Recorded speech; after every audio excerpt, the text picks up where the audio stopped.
Our 5th anniversary arrived during this waiting period. Brandon suggested dinner at Marcello's, the Italian place where he'd proposed. I agreed, though the gesture felt hollow. He gave me a silver necklace, delicate and expensive. I thanked him, fastening it around my neck. "You've been so understanding," he said.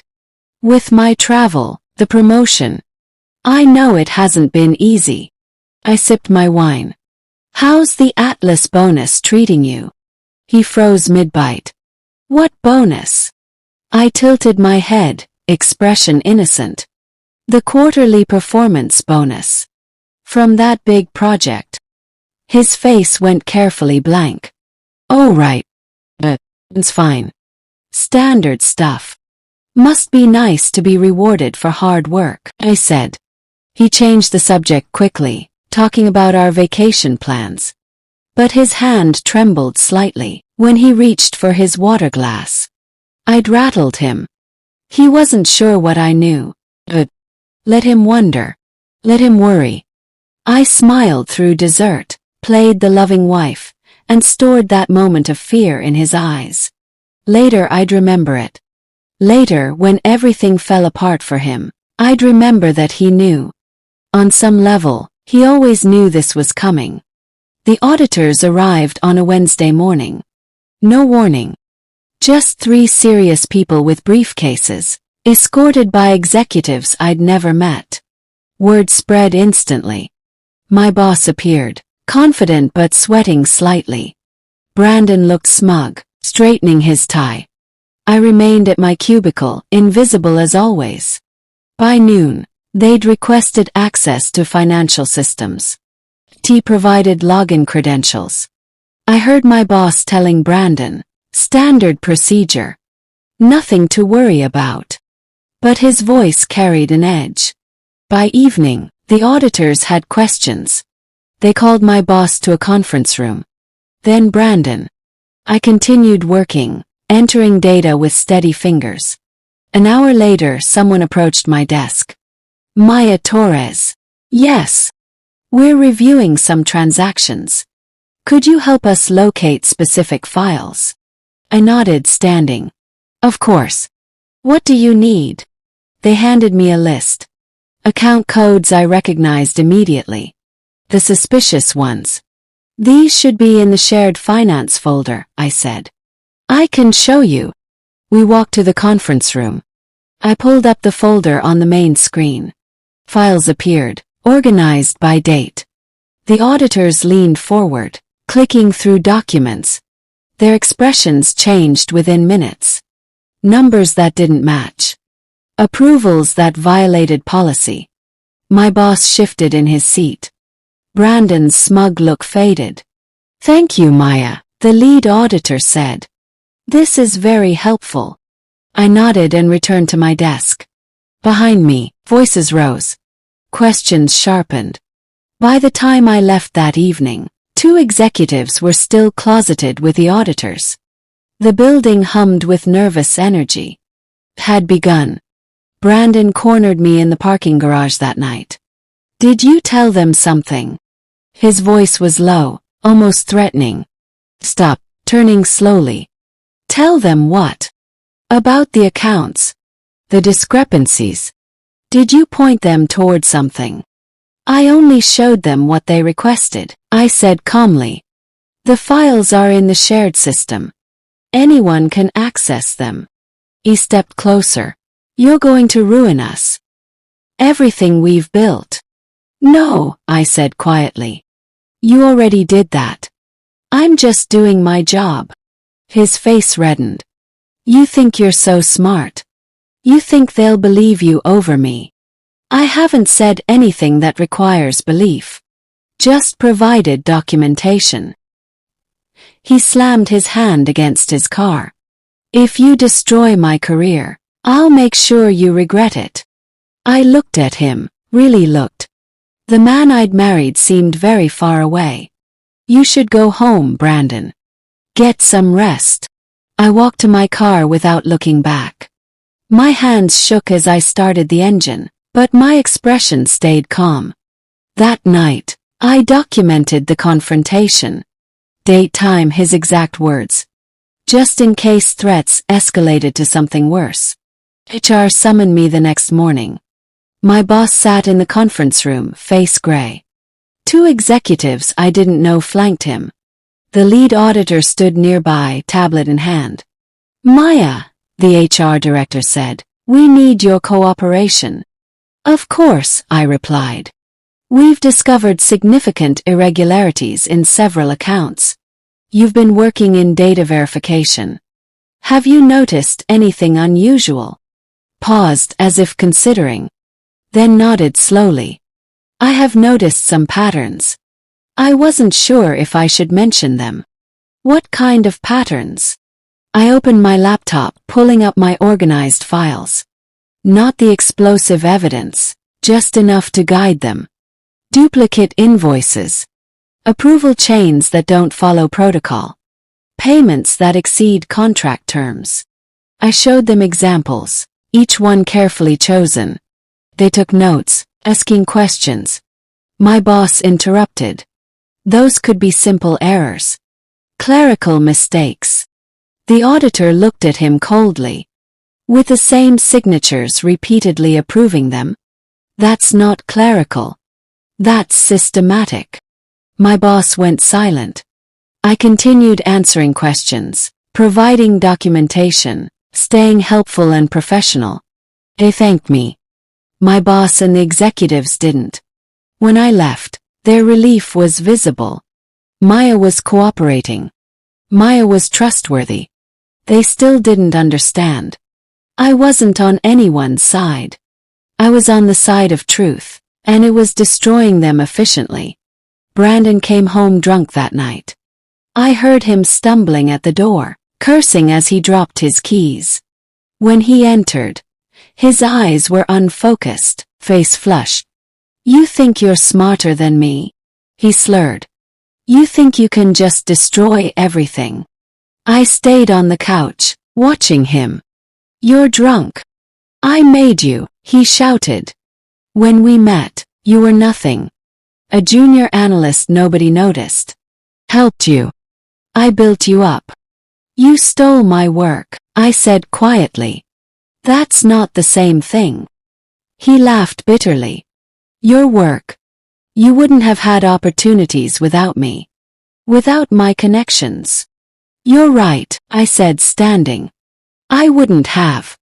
And now you've shown me exactly what those opportunities cost. He stumbled toward me, then stopped, swaying. For a moment, I thought he might hit me. Instead, he collapsed onto the couch, head in his hands. They're going to fire me, he whispered. They're going to take everything. I looked at him, this man I'd once loved. I didn't feel hatred. Just emptiness. You took everything first, I said. Then I went to the bedroom, locked the door, and packed a bag. By morning I'd be gone. Not forever.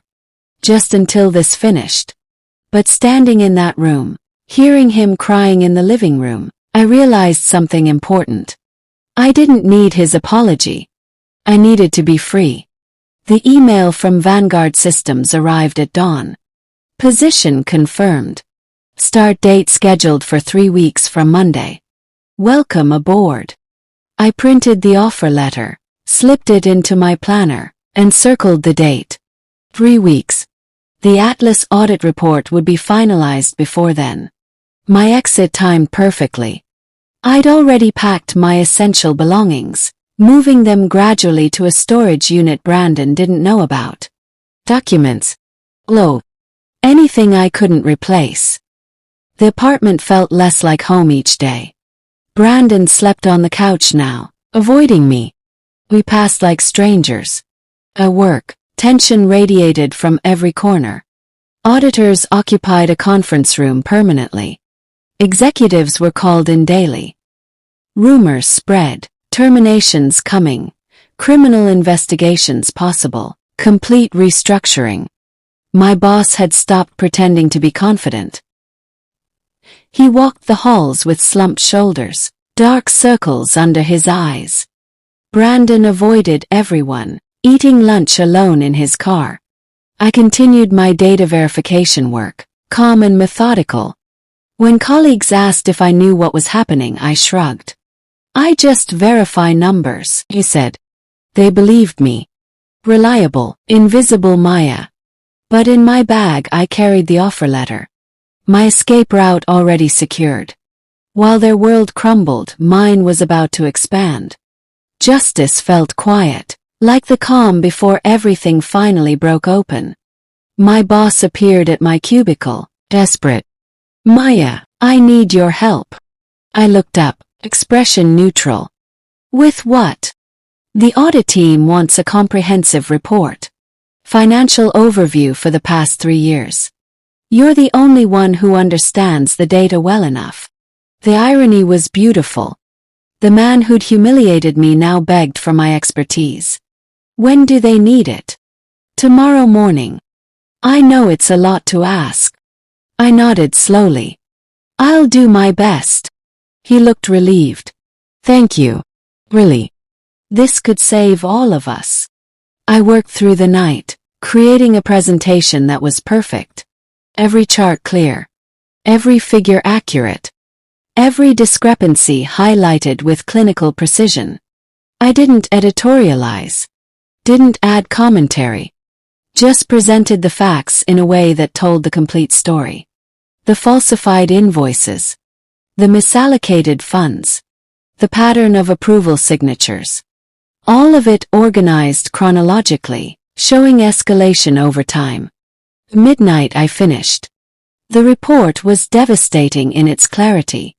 I sent it to my personal email as backup, then saved it to the shared system. Tomorrow morning, my boss would present this to the executives. He'd finally understand what I'd done. Not sabotage. Just thoroughness. The thing I'd always been good at. I drove home as dawn broke, exhausted but clear-minded. The end was coming. I could feel it. The morning meeting was scheduled for 9. Same conference room where I'd collapsed months ago. This time, I walked in steady and calm. My boss stood at the front, laptop connected to the projector. Brandon sat near the back, avoiding my eyes. Executives filled the table, the audit team beside them. Thank you for coming, my boss began. His voice shook slightly. Maya prepared this financial overview. The first slide appeared. Company revenue over 3 years. Then the next slide, discrepancies by quarter. Then another, unauthorized approvals with names attached. His face went pale as he clicked through slides he clearly hadn't previewed. Each one more damning than the last. The audit team nodded, taking notes. Executives whispered to each other. Brandon stared at the screen, frozen. Then came the slide showing the quarterly project reassignment, complete with dates proving I'd done the work Brandon claimed. Documentation of my hospitalization. Timeline of his promotion. The final slide was simple. Recommendations for further investigation. My boss stopped clicking. Silence filled the room. The CEO leaned forward. Who approved these transactions? My boss opened his mouth, then closed it. The audit lead answered instead. The signatures belong primarily to 2 individuals. He gestured to my boss and Brandon. Both aware of policy violations, based on email evidence.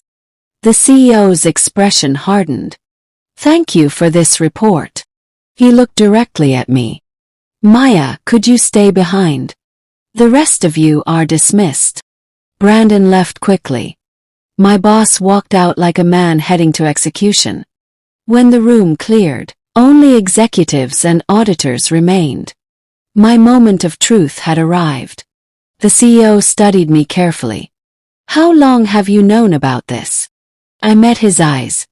I started noticing patterns about 2 months ago. During data verification work. Why didn't you report it immediately? I wasn't sure at first. I thought I might be wrong. So I documented everything to be certain. And now, he asked. Now I'm certain. But I'm also leaving. Surprise flickered across his face. Leaving. I accepted a position at Vanguard Systems. Start date in 2 weeks. An executive frowned. After everything we're offering you, you're leaving. You're not offering me anything, I said quietly. You reassigned my project. Gave my work to someone else. Put me in a cubicle doing clerical work. This conversation only happened because your audit found problems. The CEO nodded slowly. You're right. We failed you. He pulled out a folder. We'd like to offer you a settlement package. Recognition of your contributions. Compensation for what happened. I glanced at the papers. It was substantial. Months of salary. But I shook my head. I don't want money. I want the truth on record. The truth. That I built that quarterly project. That I was hospitalized and no one came. That my work was stolen while I recovered. Put it in writing. Official company record. He hesitated, then nodded. We can do that. Then I'll finish my 2 weeks and leave professionally. Understood. No lawsuits. No public statements. Just the truth and a clean exit. As I walked to the door, he called after me. Maya. We owe you more than an apology. Turn back. Yes, you do. But I didn't stay to hear it. Some debts can't be repaid. 2 days later, Atlas Dynamics made the news. Senior executives suspended amid audit scandal. Brandon's photo appeared beside my former boss. The article detailed financial irregularities, policy violations, and pending investigations. Comments exploded online. Former colleagues expressed shock. Industry insiders speculated about criminal charges. Someone leaked the story about stolen intellectual property. My name wasn't mentioned, but people who knew recognized the situation. My phone buzzed constantly. Messages from coworkers I'd barely spoken to, suddenly supportive. I ignored most of them. But one call I noticed, Brandon, repeatedly. I let it ring each time. He left voicemails. First angry, then desperate, finally pleading. I deleted them without listening fully. Nothing he could say mattered anymore. The truth had spoken louder than any explanation. Home. I packed the last of my belongings. The apartment felt like a museum of a life I'd outgrown. Photos of us smiling, back when I believed those smiles were real. I left them on the walls. He could keep the memories. I was taking the lessons. My phone buzzed again. A text from Evelyn. Saw the news. Well played. Smiled. Hadn't been about playing. It had been about surviving. But I understood what she meant. Sometimes justice looks like strategy. Sometimes healing requires precision. Done both. My first day at Vanguard Systems felt like breathing after being underwater. My office had windows overlooking the city skyline. My title was printed on the door. Senior Project Manager, Innovation Division. The team I'd be leading welcomed me warmly. No pitying looks. No whispered rumors. Just respect for my work. During lunch, Mr. Pierce stopped by. Settling in. Yes, I said. Thank you for this opportunity. He smiled. We did our research, Maya. We know what happened at Atlas. Not the details, but enough. You're exactly the kind of person we want here. That afternoon, I led my first team meeting. Presented project timelines. Assigned responsibilities. My voice steady, my vision clear. This was what I'd been working toward. Not revenge against Brandon or my boss. Not even vindication. Just the chance to rebuild on my own terms. After work, Evelyn called. Congratulations on the new position. Thank you. For everything. Your advice saved me. She laughed softly. You saved yourself. I just reminded you of your worth. We talked about future projects, potential collaborations. She'd become a mentor and friend. Proof that some people saw value where others saw convenience. When I hung up, I walked to my office window. The city stretched below, full of lights and possibilities. I wasn't the woman who'd collapsed in that conference room anymore.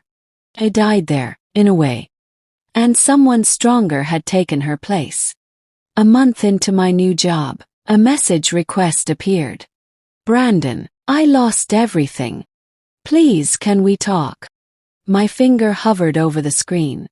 Part of me wanted to answer, to hear what excuse he'd crafted. But I knew better. His apology wouldn't change what he'd done. His regret wouldn't return the years I'd spent being invisible. I typed carefully, "You already did." Then I blocked his number, closed the app, walked to my office window.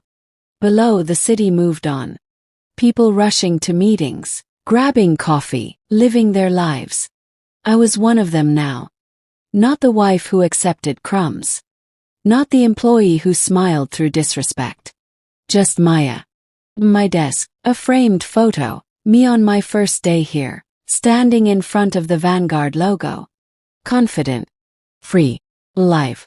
I picked up my coffee, took a sip, and whispered the words that had started everything, finally celebrating without the drama. But this time, they were mine. My celebration. My terms. My life. The phone stayed silent. The office hummed with productive energy.